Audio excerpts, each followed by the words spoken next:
orang meninggal menggunakan kain ihram sebagai kafannya boleh atau enggak? Kalau tidak dia temukan kain selain ihram itu sebagai kafan dia, maka boleh saja. Kalau tidak ada kain lain. Tapi kalau ada kain lain maka tidak digunakan, karena Nabi SAW memerintahkan menggunakan kain kafan. Memang beda antara kain kafan dengan kain ihram, walaupun warnanya sama putih, gitu kan? Karena kain kafan memang orang-orang sudah tahu kain kafan itu apa, kain putih yang tidak ada coraknya, mulus putih bersih, kain biasa, gitu kan? Yang digunakan untuk laki-laki 3 helai kain dan perempuan 5 lembar kain. Itu yang digunakan. Jadi tidak boleh menggunakan ihram menggantinya sebagai kafan dari kain kafan, sementara kain kafan itu ada. Kalau nggak ada berbeda. Maka kata ulama kalau tidak ada pakaian lain untuk kafani dia kecuali ihramnya dipakai, gitu kan? Kalau tidak ada yang lain kecuali sarung, memang nggak ada kain kafan di sebuah gunung misalnya, ya dibungkus dengan apa yang ada. Tapi yang jelas dibersihkan dulu, gitu kan, diniatkan sebagai kafannya. Tapi kalau mau sunnah Nabi menggunakan kain kafan yang berwarna putih. Itu dulu sebuah poin. Poin yang lain yang saya ingin titik beratkan, ini biasanya di Indonesia ini ada keyakinan, diambil dari beberapa, semoga Allah kasih hidayah, pemahaman-pemahaman yang dinukil di tengah masyarakat kita. Katanya kalau dibungkus dengan kain ihram yang pernah dia pakai, gitu kan. Apalagi kalau sudah dibiurin dengan air zam-zam, gitu kan. Makanya banyak jemaah kita begitu tuh. Bajunya dikasih air zam-zam dibawa pulang, nanti mau dikafanin. Nanti nggak kena siksa kubur. Nggak ada hubungannya Bapak Ibu sekalian. Mau kita pakai kain ihramnya seorang ulama Masjid Haram Mekah juga, kalau kita aslinya orang maksiat tetap dibakar, gitu kan? Nggak ada hubungannya. Jadi pakaian itu cuma simbolik. Ya, itu kita disuruh bungkus dan kita lakukan dengan kain kafan karena perintah Allah Subhanahu Wa Taala. Gitu ya. Jadi saran saya tidak usah dialihkan ke kafan ke ihram. Pada teman-teman Mailu Ngaji yang sedang menyaksikan channel Mailu Ngaji, pada kesempatan kali ini kita tadi sudah menyaksikan keterangan yang menjelaskan tidak diperbolehkan menjadikan kain ihram untuk kain kafan. Lalu bagaimana sebetulnya pendapat ulama salaf tentang hukum menjadikan kain ihram sebagai kain kafan? Dalam forum Bahsul Masail Kabupaten Purworejo menjawab bagaimana hukum menyertakan kain ihram sebagai kain kafan. Karena terjadi di masyarakat kita ada seorang yang meninggal, kemudian oleh keluarga ini kain kafan diambilkan dari kain ihram yang dipakai oleh beliau yang telah meninggal ini untuk haji atau maupun umroh. Ini kemudian dalam masyarakat ditanyakan karena masih ada yang meragukan tentang hukumnya tersebut. Dan pada kesempatan forum Bahsul Masail disimpulkan jawaban bahwasanya sebenarnya kain yang diperbolehkan untuk dijadikan kain kafan oleh mayit ini batasannya agar yang penting kain tersebut dari bahan pakaian yang diperbolehkan semasa ia masih hidup. Ketika kalau seorang laki-laki berarti dari bahan pakaian yang diperbolehkan semasa hidup. Kain kafan berarti ketika dari sutra ini tidak diperbolehkan laki-laki kok dari kain yang sutra. Harus ya kain-kain katun dan sebagainya. Kemudian mengenai lapisan kain kafan yang sempurna untuk jenazah laki-laki ada 3 lapis. Kemudian untuk perempuan adalah 5 lapis. Nah, ketika kok melebihi 3 lapis bagi laki-laki ataupun 5 lapis bagi perempuan, ini hukumnya adalah khilaful aula. Artinya yang afdol, yang utama tetap 3 lapis bagi laki-laki dan 5 lapis bagi perempuan.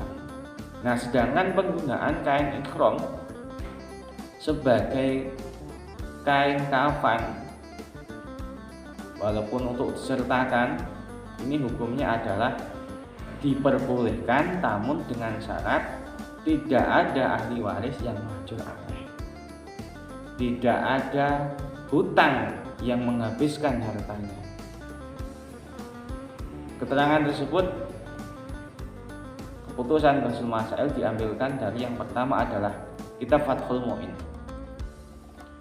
Kitab Fathul Mu'in halaman 216 dijelaskan wa akmaluhu lidzakari salah satu ya'umu kullun minha al-badana.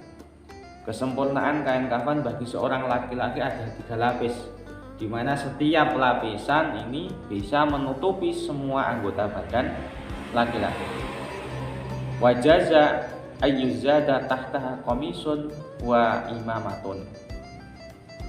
Dan diperbolehkan kain kafan ditambah setelah 3 lapis ditambahi serban ataupun jubah, baju kurung.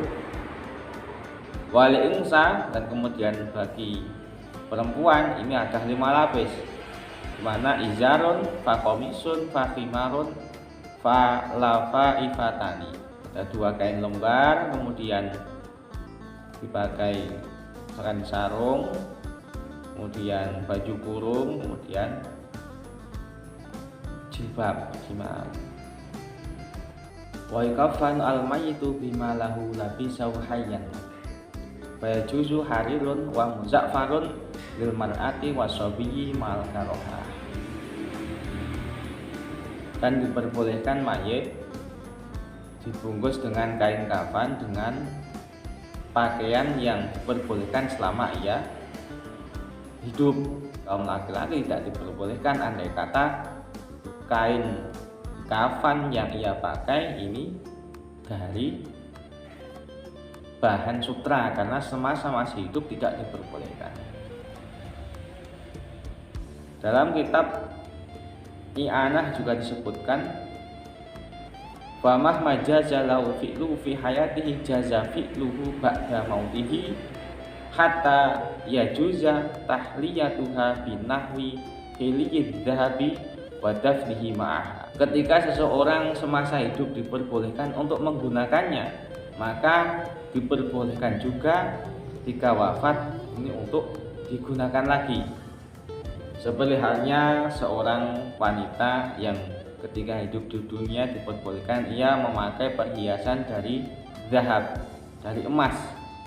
Maka ketika ia meninggal, kemudian emas tersebut disertakan dengannya, ini juga diperbolehkan.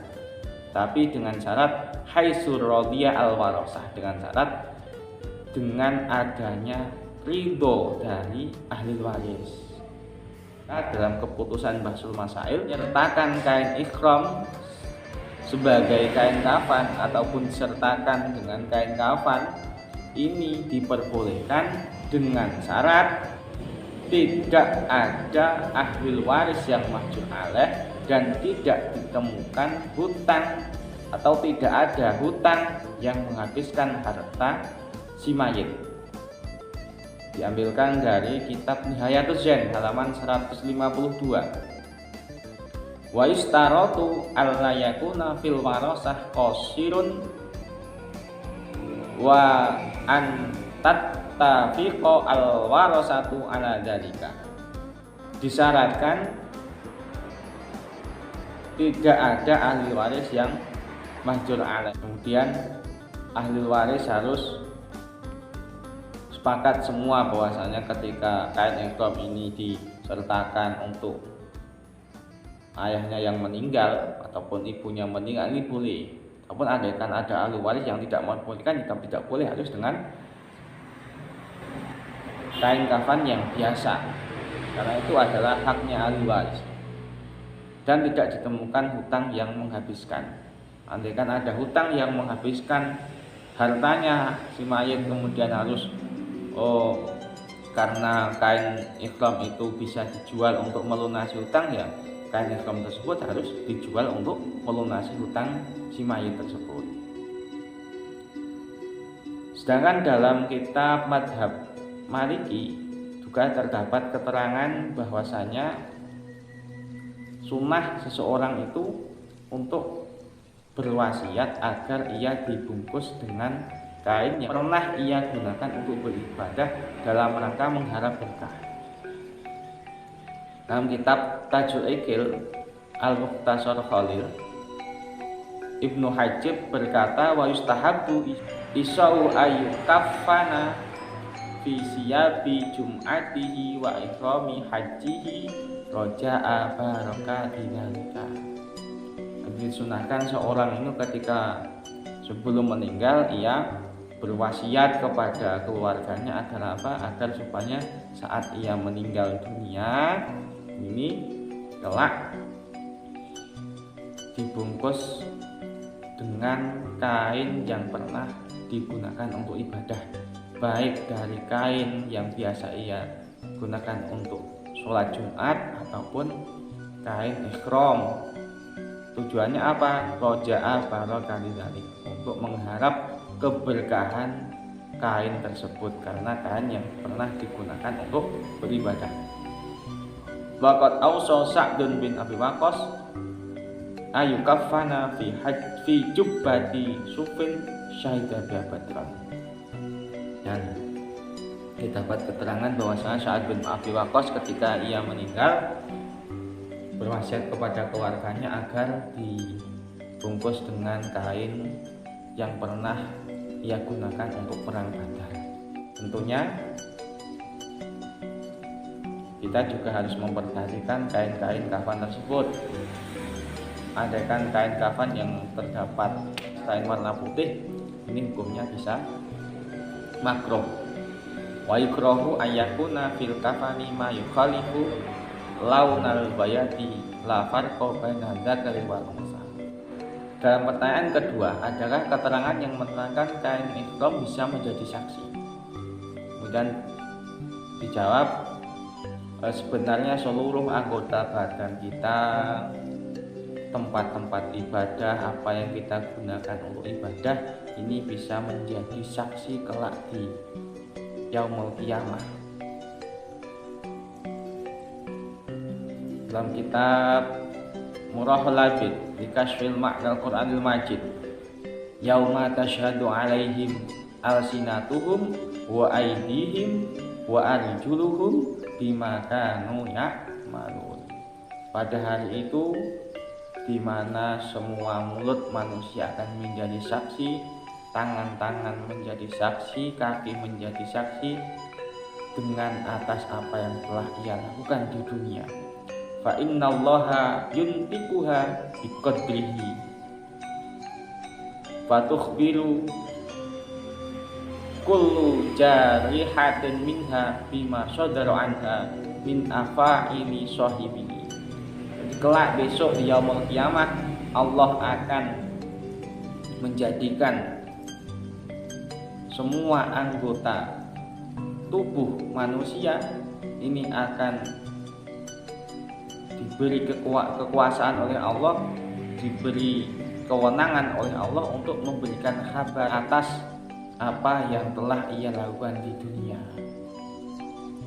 Kita Fathul Mu'in wa indahu ayat takila li fardin aw naflin min maudhi sholatihi yashadalau al maudhi haitsu lam tu'aritu fadilatu nahwi sofi awal fa illam yantakil fasil bikalami insanin.